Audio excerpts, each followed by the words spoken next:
সব শেষ হয়ে গিয়েছিল, তবুও কেদারনাথ মন্দির কিভাবে বেঁচে গেল? চলো জেনে নেওয়া যাক 2013-র কেদারনাথের রহস্য। 2013 সালে যখন পুরো কেদারনাথ শহর বন্যায় নিশ্চিহ্ন হয়ে যায়, ঠিক তখনও কিভাবে অক্ষত দাঁড়িয়েছিল কেদারনাথের মন্দির?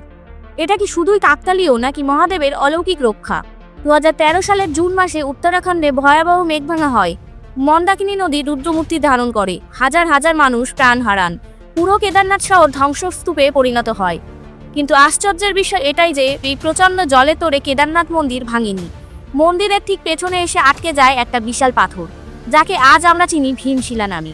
এই পাথরটাই ঢাল হয়ে দাঁড়ায়, জলের ভয়ঙ্কর স্রোতকে দুদিকে ঘুরিয়ে দেয়। বিজ্ঞান বলছে মন্দিরটি হাজার বছরের পুরনো শক্ত পাথরের তৈরি, আর এর ভিত্তি এতটাই মজবুত যে প্রবল জলধারাও একে সরাতে পারেনি। কিন্তু ভক্তদের বিশ্বাস এটা শুধু পাথর নয়, এটা স্বয়ং মহাদেবের আশীর্বাদ। যখন সব শেষ, তখনও শিব তার ধামকে রক্ষা করেছেন। বিজ্ঞান হোক বা বিশ্বাস, কেদারনাথ আজও দাঁড়িয়ে আছে, আমাদের মনে করিয়ে দিতে ধ্বংসের মাঝেই আশা বেঁচে থাকে।